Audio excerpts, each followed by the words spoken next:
اخطر 3 تعديلات ممكن تبوظ لك الموتوسيكل بتاعك. السلام عليكم، معاكم نترو، والنهارده هكلمكم عن اخطر 3 تعديلات ممكن تعملهم للموتوسيكل بتاعك وتخلي الموتوسيكل بتاعك يبوظ وتقلل من عمر الموتور. اول حاجه معانا هو الالكتروني التعديل او الكنترول التعديل، اللي بيبقى جاي لونه برتقاني ده زي ما انتم عارفين. ده طبعا بيبقى فيه كذا مود. ففكره الالكتروني ده عموما ان هو بياخد الكهرباء بتاعه الموتوسيكل وبينظمها على مزاجه.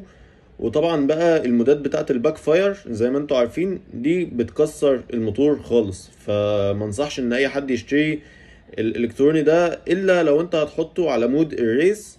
فمود الريس هو بيزود لك الكهرباء شويه، وطبعا خطر برضه، بس هو يعني نوعا ما مش هيقلل عمر الموتور بسرعه.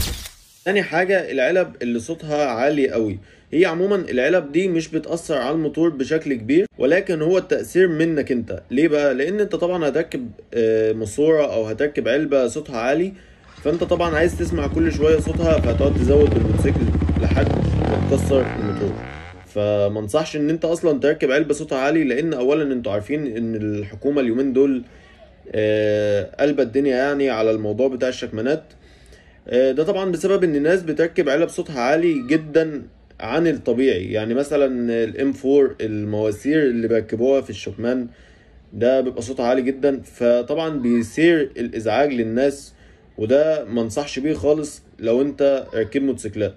عايز بقى تركب علبة عادية، ممكن عندك الاكربوفيك، عندك الحاجات اللي صوتها هادي شوية وليها كاتم، دي بتبقى كويسة على الموتوسيكلات. تالت حاجة وهو الباك فاير. طبعا ناس كتير بقالها فترة كبيرة عمالة تعمل باك فاير سواء في العربيات او في الموتوسيكلات، ولكن عايز افهمكم ان الباك فاير ده بيعمل مشاكل كبيرة جدا في المواتير.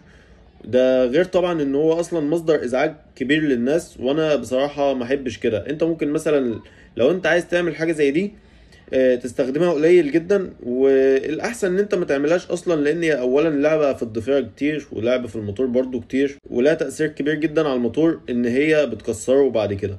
فمنصحش طبعا لاي حد يركب ولا الالكترون التعديل ولا الباك فاير ولا العلب اللي صوتها عالي زياده عن اللازم. وبس كده، يا رب اكون فدتكم بكل حاجه، واشوفكم في فيديو جديد. سلام.